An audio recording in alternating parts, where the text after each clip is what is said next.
So let us together create a warm embrace with each other. And we call upon Saint Germain. We ask that the flame of Saint Germain, the beautiful violet flame of Saint Germain, descend upon all of us as we are here together in this meditation, asking for the healing powers of Saint Germain to flood through every soul that is connected in this moment.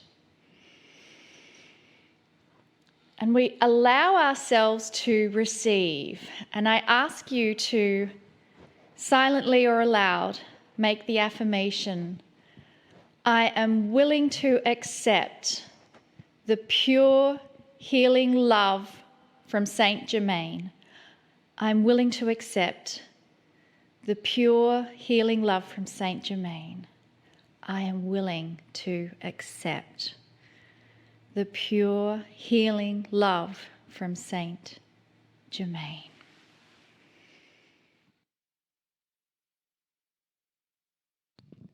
Greetings, dear ones. I'm Kryon of Magnetic Service. My partner tells that story, and indeed it was a precursor for his acceptance of other things he did not understand. Or perhaps I could say other things that were always there, but that he ignored. That is a little bit of the subject of this particular channel. The subject of today actually is the relationship with your soul. But in my partner's case, that relationship was non-existent. He did not believe, perhaps, that even there was one. After all, there was no evidence to him. So when you spoke of things that were metaphysical, that were perhaps spiritual in a way that he had never heard before, it was not believable. But the push of having his eye troubled brought him to his knees. That is the process of so many people, and it is no longer needed. In this energy, dear ones, people are starting to make discoveries now of their own because it starts to make sense. This is a new energy. I want to talk about the relationship to your soul. There's a story that is told about how free is a human being to choose what they wish to choose without any intervention at all. And there is often debates about that freedom. How free is the human to do this or that and still be a creature of the God that created it? We have told you that you have 100% absolute free choice. We also told you that the only intervention that there is global, and that is to say, we put things in your path for you to see and experience if you wish to. That is the creative source on the other side of the veil, will push a human into a decision. We'll give him a choice. In my partner's case, he was not pushed into doing what he did. That was his free choice, to believe that there might be a healing energy that he didn't know about. He didn't have to go there. He could have instead suffered. But instead, he had guidance from a partner who encouraged him. It's the teaching that we give you. It's the examples that we give you as a partner to make you look, if you choose. Your soul is beautiful beyond belief. It is a creation of spirit, of the Creator, a multidimensional, endless, ageless, beautiful, magnificent thing that you don't understand. And all of you have it. Every single human being. And yet it remains elusive on purpose, dear ones. Because if you could sense it, if you could see it, if you had an instinct that said, oh yes, it's there and I know it's there, that would be a bias. You must have free choice. Most humans hear about a soul. Even in spiritual systems, you hear about a soul. But if we said, what does it do for you? Where is it? Where is it now? Can you experience it? Most humans would say, no, that is something that you get when you die. That the soul somehow just floats around, and it's only really truly something that is activatable after death. You climb somehow back into your soul, or maybe you left it at the door when you were born. That is common belief. And yet, there's even language that you would use about having souls. It's very, very common. It's not even spiritual. Those sailors who sail the seas are used to how many souls are on board. So you see, it's really a very difficult thing to speak of when everybody knows it's there to some degree, but feels perhaps it's not available. The relationship to the soul is starting to shift and change. You might ask, why is it that a human being could have something so magnificent, or really at least having something that is so known, and yet don't believe it? There has to be something, perhaps, that would encourage you to look. And we have said this before. My partner has even given examples of things in his life, and he's called it major look, where Spirit will do something and there will be an occurrence and some unusual thing that is not explainable at all in logic, and it makes you look. Could there be more? Is it possible that this soul of yours is here now with you all the time? What if that soul contained answers to every single problem you have, including that which you would have that you might say is a health problem? What if that soul contained tools that would get you through troubled times? What if that soul had the solutions of physics and invention? What if that soul was hooked to every other soul in the universe? What if that soul had mastery in it? If you looked. I just gave you the truth. The relationship between you and your soul is starting to shift.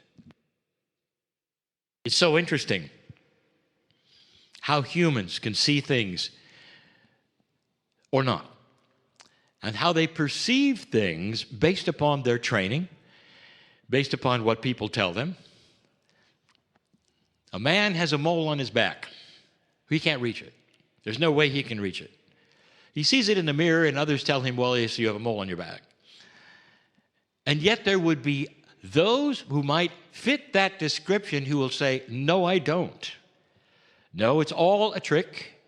It's an optical illusion. It comes and goes. I don't know what it is. It's not a mole, you know. I can see it in the mirror, but that doesn't mean it's there, because I can't feel it. I can't really see it except a glass or a picture, and that's not really seeing it live. And you might say, well, that's absurd. Oh, really?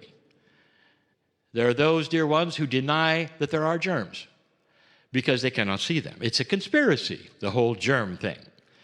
There are those who say that the earth is not round. You see, it's a conspiracy, the whole round thing. Truly, there are humans that have perceptions that nothing truly is real unless they can experience it and touch it and feel it. Photos don't matter. What other people say, proof does not matter. That is a state of mind that exists today. And these would be the ones that say, there is no soul. I want to give you something else to think about. There are many who will have a conversion experience in religion. They will be converted. But did you notice, it's not just one religion that they get converted to. Now, there are ones that have perhaps a more push to conversion. The message is out there more. But indeed, there will be conversions to all of them. You'll be converted to Judaism, to Buddhism, Islam, Christianity. There are conversions constantly, not just to one religion. What's going on here? You say, well, they're being talked into it. Now I will tell you what's going on. All of them have one thing in common. They're being converted because they are starting to touch something they had never touched before. The primary energy of the soul is love. And every single one of those religions feature love at the core. And that's not necessarily the doctrine. They feel the energy of it, the emotion of it, those around, and they're hooked to love. And they convert to that which is in front of them, whatever that is, and those people telling about it. And it's so real. They discover love. Welcome to communication with the soul. That's the first thing. The ability to be peaceful, to feel love, to have an idea, perhaps even, that there might be some healing there, some magic perhaps even. Indeed, almost every religion teaches that. They may call it a miracle. They may call it spontaneous remission, but it's there and it's real. But it's all hooked to love. The modalities that you hear, even from the physicians in this program, they often talk about the love. They can't do it necessarily without it, and they know that. I would like to tell you what's going on. This planet is in a new energy. The new energy is starting to push you to examine the communication with your soul, because in there is enlightenment.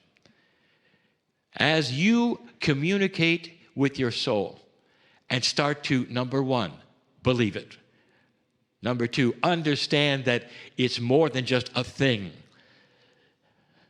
It truly is the magnificence of God in you. Touching the face of God is what you do. When you start looking into yourself, now you know why I told my partner, start the healing circle of 12, because we're going to start increasing the communication with the soul. It's time. The energy is right. 2012 has passed, and those light workers who wish to have these things are ready and willing. And even those of you who have done all of this spiritual work all your life are still having trouble crossing the bridge. Some of you not. Because this communication is new. It's not anything you really had before in this way. You cross the bridge. We invite you to become a partner in that multidimensional thing, meeting your soul. That relationship is starting to occur. And the first thing you feel is safety, love, and the big one, the belief that indeed healing is possible no matter what you have, no matter what is happening in your life, that these things can be corrected, rewritten, and gone from you. And that is what the soul has for you. It's magnificent, multidimensional, creates things that you could never create in 3D, and packed with love and compassion for you. Dear ones, I gave you information many, many years ago that you are dearly loved, and you are. There is a Creator who is looking at you right now and says, please, come closer and find the things that have always been there for you.